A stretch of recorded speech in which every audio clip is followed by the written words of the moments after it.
Whenever we play on the drum set, the majority of the time we are playing a groove, and most of the time this groove is played on the hi-hat. Even though we play the hi-hat all the time, it is easy to neglect the sound that we are actually getting out of the instrument. My name is Taylor Edwards. I'm a percussionist and music educator based out of Washington State. Thank you so much for checking out my channel, and if you enjoyed the video today, make sure to like, comment, and subscribe. So today I'm just going to be giving you some quick tips on how to get the best sound out of your hi-hat. And the first tips all go along with how to properly set up your hi-hat. So when we're playing, if you're playing on a right-handed kit, your right hand is going to be on top of your left hand. Naturally, we want to make sure that the hi-hat is at a height to where our right hand can comfortably engage the hi-hat there. What often happens though is I see people setting their hi-hat up too high, which causes the stick to be hitting on the shoulder of the hi-hat the entire time that they play. Now, hitting the hi-hat with the shoulder of the stick is a sound that we do like to be able to use, but we want to have the option to switch between hitting the hi-hat with the tip of the stick and the shoulder depending on what style of music we're playing. So we want the hi-hat to be at a height where our left hand can comfortably play a nice solid backbeat without hitting our right stick, but also that it's not so tall that we're having to crank our right hand up like this to just get at a good angle on the cymbal itself. When setting up the hi-hat, I like to have about 1/2 inch to 3/4 of an inch between the two hi-hat cymbals themselves. Now this is because I want to have the option to get a nice solid chick sound out of the hi-hat with my foot when I'm playing different grooves. And this also allows me to control how much I open the hi-hat with my left foot depending on what sound I want to get in grooves. I know a lot of people when they're first starting out, they set the opening of the hi-hat really low, so it's naturally really slushy if you just take your foot off the pedal.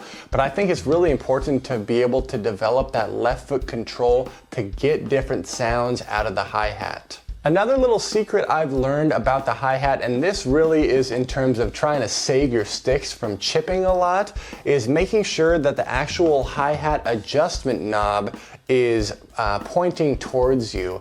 And this is going to allow the bottom hi-hat cymbal to be at an angle that's slightly away from you and allow that top hi-hat cymbal to overlap it. What we don't want is the bottom hi-hat cymbal to be sticking out from the top cymbal. What this does is the edge of that bottom cymbal, because of the angle that it's hitting against the stick, that starts to really chip away at the stick really fast. And so to preserve your sticks, make sure that the bottom cymbal of the hi-hat is angled slightly away from you, and by having that hi-hat angle adjustment knob on the hi-hat stand right towards you, it lets you set up that angle really easily.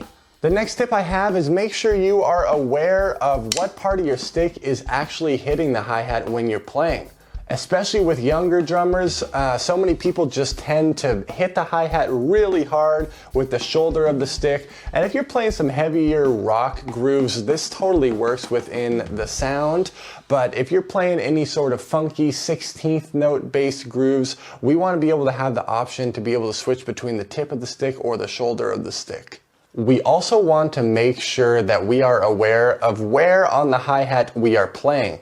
If we're hitting too close to the bell of the cymbal, it's going to get a really high-pitched pingy sound, which we tend to not really want in just our normal grooves.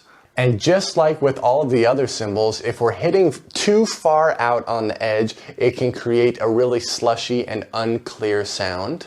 When we're opening the hi-hat within a groove, it's important to kind of find the right amount of sizzle that we want for that open hi-hat sound. I tend to like a sound that sounds like this.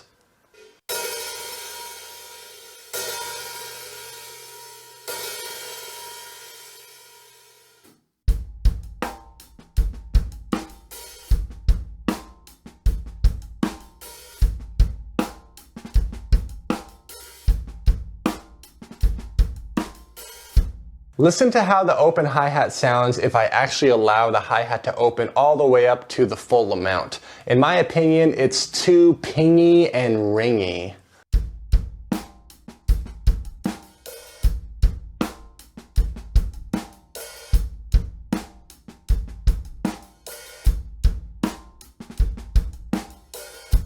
If you've ever done any studio recording, you know that the hi-hat is actually a really powerful instrument that can cut through the mix. Most drummers are right-handed, and so they tend to be pretty right-hand heavy when they're playing. And so this hi-hat tends to be pretty loud in general. So when we open up the hi-hat and allow that sound to really kind of explode, we want to make sure that it's a contained sound that kind of fits within the mix of the groove that we're playing. Now, if I'm playing something really heavy and I want slushy hi-hat, I still go for about that amount of opening as well.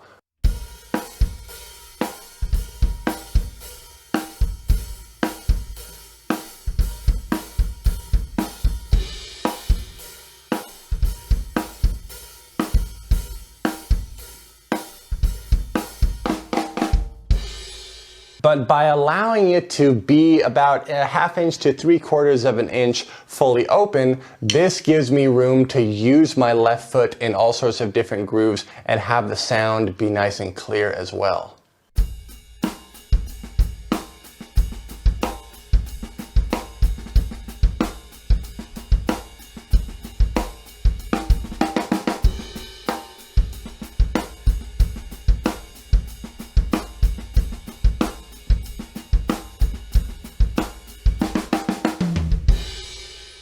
The other thing I should mention, in order to get a nice chick sound and not have that kind of vacuum seal effect with the hi-hat cymbals, it is important to make sure that the bottom cymbal is at a slight angle. If both cymbals are hitting parallel, that's what causes that sort of suction sound where you get a really quiet chick sound out of the hi-hat. So a much shorter video today, but I hope these tips help you get the best sound out of the hi-hat that you can possibly get.